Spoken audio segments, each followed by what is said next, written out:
Ok, LRC, dimanche 20 janvier, au Divan du Monde, Live Front Contest. Aujourd'hui, c'est une spéciale interview parce que je suis avec Maître Lance officiel, avec mon speaker, Yuval, Yes. ok, qui sera là. Je suis très content. Il a pu se libérer pour cet événement. Donc, c'est une interview, je pense, qui va être assez longue parce qu'il y a beaucoup de choses à dire. Donc, ma question numéro 1 pour toi, Yuval, c'est voilà, on est en train d'en parler. On a vu le comment ça s'appelle le message de Naïm sur Facebook qui disait que c'est plus sa culture. Voilà. Donc je voulais savoir qu'est-ce que tu penses des danseurs, de tous ces danseurs qui disparaissent du milieu électro et voilà, ce que tu en pensais en gros. Bah, moi, ma vision, elle est simple. En fait, quand je revois toutes ces années du Vertivite, à l'époque, je me rappelle qu'avec Steady et Axon, on avait un discours qui disait votre richesse, c'est votre originalité. Ça, c'est la première des choses. C'est vrai qu'au début, quand vous avez commencé à danser, bah, c'était pas des choses qui étaient peut-être probantes pour le public, mais au fur et à mesure, je vois que le combat il est plus que gagné, puisque à chaque fois quand je regarde danser les danseurs électro, je vois beaucoup de danseurs hip-hop qui sont derrière vous, qui étaient peut-être des gens que vous regardiez dans les années 2008, 2009, peut-être 2010, mais qu'aujourd'hui sont derrière vous, et vous voyez eux justement comme leur ego, sinon voire plus, parce qu'il y a quand même pas mal de danseurs de freestyle qui quand même quelque part récupèrent pas mal de vos mouvements. Mais non, le truc c'est quand je vois un mec comme Naïm, qui pour moi est quand même une tête de pro de la culture électro. Un pionnier. Voilà, c'est un grand nom, on va pas se mentir. C'est un prospecteur de la culture électro qui dernièrement s'est mis dans le hip-hop. C'est un choix, même si avant c'est vrai que quand on l'a connu, il aimait déjà le hip-hop. Mais son nom, sa notoriété, la reconnaissance qu'il a eue, il est à travers l'électro. Et il fait partie des ambassadeurs de l'électro et qu'à un moment donné, même la dernière fois quand j'ai animé l'événement, il a dansé, il était face à Popin Prince, d'ailleurs il a très bien dansé. Et ben ce qui faisait son originalité, c'était pas son pop. En tout cas, s'il le croit, bah alors là, c'est qu'il n'a pas compris comment ça fonctionne. Sa grosse force, c'est surtout de mettre en avant des mouvements qui sont dits de la culture électro. Qui sont originaux forcément. Voilà. C'est comme si moi maintenant je disais oui, mon originalité c'est mon voguing. Non, je faisais du vogue et dedans j'ai mis du pop et c'est ce qui a rendu ma danse beaucoup plus forte. Voilà. Il ne faut pas inverser les choses. Et là le truc c'est de se dire bah là quand je vois par exemple Naïm qui a dansé contre Taylor c'est un des grands noms du moment. Voilà, on va pas se mentir, c'est un danger. C'est le nom du moment. C'est un vrai danger, Taylor. Et c'est sûr que Naïm, pendant des années, il a été sacralisé, sauf qu'il s'est oublié parce que Naïm, ça reste quand même, il pourra faire du pop pendant 5 ans, 6 ans. Quand je le vois le Vertify, quand je vois Naïm. Et surtout quand les gens ils le voient danser, ses plus gros points, et ben c'est que des codes électro. C'est jamais des codes jamais des codes de popper. Et si demain il devait vraiment rentrer dans une mentalité de popper, genre à la Guccione ou genre rentrer dans l'état d'esprit des Electric Boogaloo, il faudrait qu'il refasse des milliards de mises à jour. Et je suis pas prêt. Et à ce moment-là, ça serait juste une copie conforme des danseurs des années 70 de Fresno. Et il n'aurait pas forcément son originalité, et puis il serait parmi plein de danseurs pop que les gens verraient peut-être même plus. Donc moi je lui dis sa plus grande force, je leur dis c'est de mélanger le pop et l'électro. C'est ce qui poursuit la richesse de cette culture. C'est les mouvements de bras, c'est tout, c'est mathématique avec les bras que les gens ne comprennent pas, que aujourd'hui tout le monde veut essayer de comprendre. En fait c'est un langage que les mecs n'ont pas voulu comprendre, mais qu'aujourd'hui ils veulent tous s'emparer. Et quand tu vois des mecs comme Naïm aujourd'hui qui commencent à rentrer dans des battles, qui commencent à se distinguer, et ben faut pas qu'il oublie ce qu'il est. Donc il aura beau demain, même si demain il gagne n'importe quel gros événement, ça restera ni plus ni moins qu'un danseur électro. Faut pas qu'il s'oublie, c'est un danseur électro. Il peut avoir, ça peut être un archer qui a plusieurs flèches dans son carquois, il peut aimer plein de formes de danse, mais ça n'en reste pas moins que c'est un danseur électro. Et moi quand je le vois, pour moi c'est une fierté. Okay. Voilà, surtout. Donc, quand il danse, moi je trouve que quelque part, il retranscrit plein de danseurs. Il accompagne ou il représente plein de danseurs électro. Si lui il a oublié ça, c'est une bêtise de sa part. Pour nous, pour moi, enfin pour ma part, dès qu'il danse hip-hop, pour moi c'est comme si il allait en tant que messager, tu vois. Bah oui, mais c'est ça. Voilà. C'est un ambassadeur. Voilà, moi je le vois, c'est pour ça que je soutiens énormément ce qu'il fait. Je le vois en tant que messager. Ça me blesse un peu de voir qu'il. Et même pire, on va pas dire qu'il tourne le dos, mais qu'il arrête l'électro. Alors pour moi c'est sa grande force. Il arrête pas l'électro parce que ses plus gros moves sur l'électro. Voilà. Donc après s'il veut se mentir à lui-même, c'est une autre histoire. Et la dernière fois j'étais encore dans le Nord, je parlais avec Dida et pas mal de danseurs reconnus dans le Nord, et ils m'ont toujours dit la richesse de Naïm. Et moi j'avais parlé de son pop. Alors là, franchement, depuis 95, tout le monde a repris le pop et les grands noms en pop, c'est pas Naïm. Hein. C'est des mecs comme Walid, c'est des Bruce. Ça reste un mec comme Stiga aussi, il a 1000 fois plus de mouvements qu'un mec comme Naïm. Enfin, je peux te donner 1 milliard de noms dans le pop, parce que les plus grands noms, je les ai eu devant mes yeux. Mais Naïm, c'est un nom qui commence à monter, mais faut pas qu'il oublie que sa richesse, elle vient aussi de l'électron. Donc tourner le dos, ça serait une bêtise de sa part. Pour moi, je le vois comme ça en tout cas. Et pourtant, c'est un mec que j'aime beaucoup. Hein. Et moi aussi.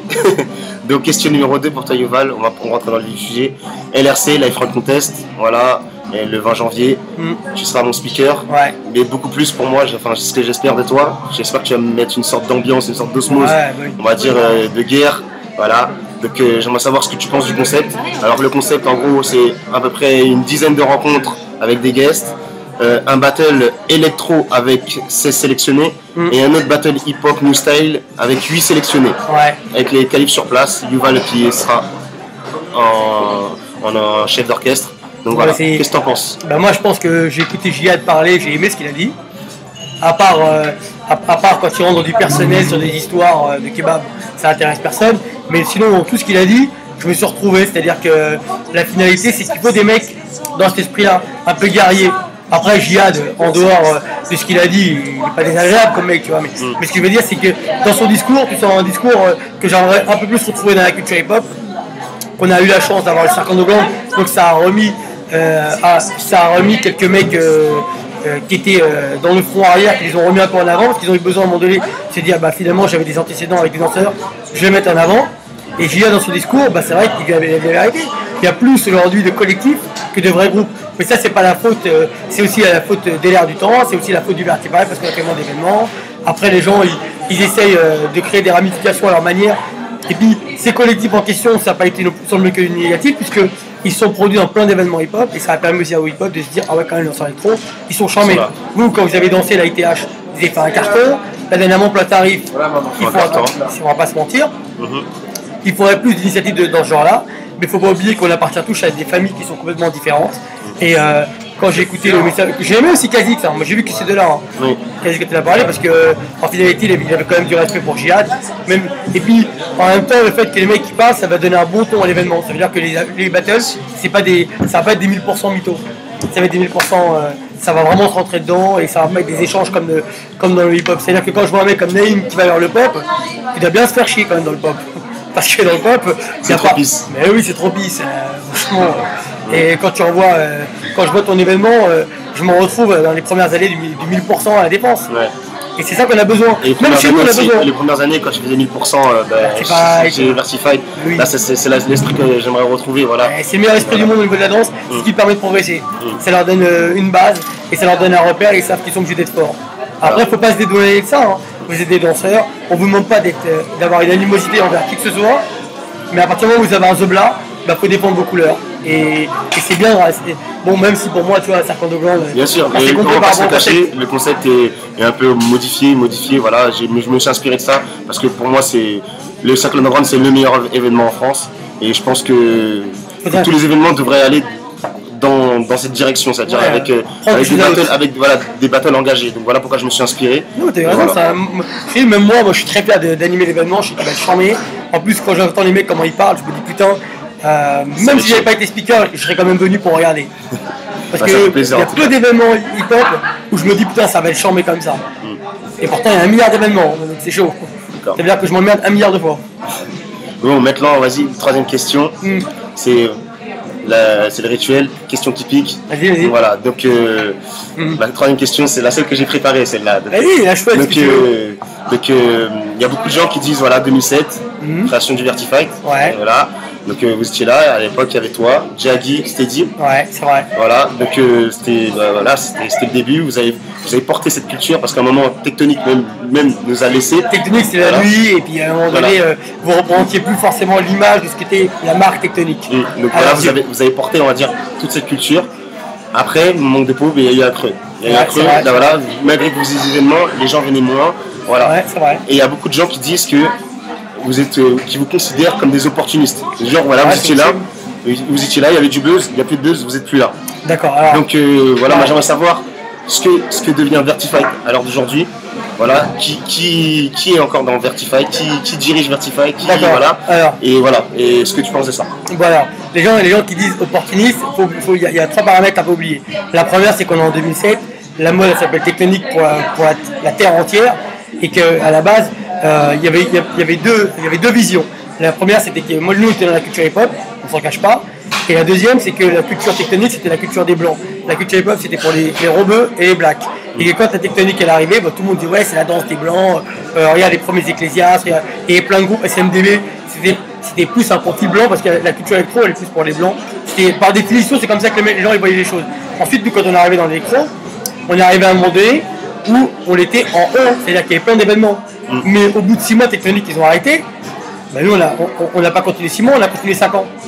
Donc on peut plus parler d'opportuniste quand tu continues autant d'années. Parce que même quand à un moment donné le creux de la vague il était en bas, on a quand même continué. Et en plus, maintenant que tu commences à prendre de l'âge, tu as 23 ans, tu sais très bien que quand un mec il fait un événement une année, il refait un événement mais l'année d'après. Nous on faisait tous les mois pendant des années. Tous les mois, en plus avant de faire l'événement, on créait une culture parce qu'on parlait aux gens. C'est moi, c'était plus moi et Stélie qui parlions, mais tout le temps vous parlez pendant un quart d'heure, 10 minutes, un quart d'heure, pour essayer pour donner des messages, tout le temps, pour vous aiguiller. Ensuite, maintenant, moi j'arrive à un âge, je vais faire 42 cette année, donc oui, ma vision, ma vie, tout a changé. Les gens, allez, au moment où je suis rentré dans l'électro, j'étais déjà une grosse tête de culture hip-hop. Vous le saviez pas. Maintenant, vous commencez à prendre plus conscience. Bien sûr. Mais au début, quand vous m'avez vu arriver, vous vous êtes dit putain. Qui c'est celui-là? Mais c'est normal, parce que j'étais pas dans vos collèges, je traînais pas dans vos cours, je n'étais pas dans vos salles de classe, je n'allais pas dans vos soirées, je fréquentais pas vos copines, enfin tu vois, c'est 2 générations complètement différentes et deux cultures complètement différentes. Mais avec Axon, Teddy et moi, quand on a regardé plein de fois les danseurs électro danser, on était fiers. Et après, il y a encore plein de tarifs qui a dansé pour l'événement de Jamel Debbouze et ils ont dansé pour l'événement pour la Palestine. Mais quand ils ont dansé, ils me représentaient aussi. Bien sûr. Parce que quelque part, s'ils disent du mal sur l'électro, ils vont dire du mal aussi. Ils diront du mal sur les 3 protagonistes du Vertify. Après, c'est sûr que Steady, il a commencé à faire sa vie. Jaggy, il a été emporté par le tourbillon de Serpent of World. Et moi, je tourne entre 80 et 120 par an. Donc j'ai moins ma tête pour l'électro. Et donc Vertify, alors déjà. Là, on va faire le championnat du monde, mais on le refait pour la culture électro. Moi, j'ai plus l'engouement que j'avais avant. Moi, je serais ravi de t'aider en tout cas dans ça. Ouais, moi, j'avoue, je suis honnête. J'ai plus l'engouement que j'avais avant parce que j'ai pris de l'âge, parce que ma vie, elle a beaucoup changé. Parce qu'aujourd'hui. Tu travailles pour Red Bull, tu travailles pour. Un milliard de choses. Bien sûr. Et je dois diriger je sais pas combien d'événements différents. Mais je te dis encore une fois, même si tu m'avais pas demandé des speakers, je sais même pas lequel de demander à l'autre. De toute façon, moi, tu fais un truc, moi je suis proche de moi. Tu es venu me voir, mais c'est moi qui t'ai demandé, moi je veux que tu sois mon speaker. Ouais, je veux bien te donner un coup de main, mais moi je t'ai dit, moi je veux que tu sois mon speaker. Vu que tu es d'interview, je serais quand même venu voir, parce que ça m'intéresse quand même. Ah, c'est très gentil. Tu vois, mais c'est normal. Quand j'ai entendu Juliette parler, quand j'ai entendu Kha'Zix, pour les deux que j'ai vus, les deux j'ai aimé, j'ai dit putain, les mecs, ils ont encore le. Ils ont tout ce qui manque à la culture hip-hop. Culture hip-hop, il y a 1 milliard de danseurs. Mais les mecs, il n'y en a pas un seul qui veut dire du mal, pas dire du mal, mais il n'y en a aucun qui va dire ouais, moi je vais s'engager. Voilà. Mais non, les mecs ils veulent pas s'engager. Ils veulent tous faire, les mecs ils ont tous peur pour leur image. Ouais. Mais moi j'étais un des premiers danseurs hip-hop à écorner mon image. Et moi, pour moi, une image ça se perd pas en un battle. Mais non. Avant que tu te fasses flinguer parce que tu n'as pas préparé ton battle, mais ça se perd pas. Mais non, mais tu peux la récupérer ton image. Bien sûr. T'as 1000 façons de la récupérer ton image. Mais surtout la fidélité, le truc le plus important en tant que danseur, c'est pas de savoir bien danser, les danseurs qui dansent bien, il y en a plein. C'est avoir des couilles, et ça, il n'y en a pas beaucoup qui les ont. Ça, c'est clair. C'est une autre question, crois-moi. Mais c'est un peu plus partie de la réalité de la culture, voilà. Dans la culture électro, vous avez été bien éduqués par le Vertify. Donc la plupart, vous avez ce truc-là.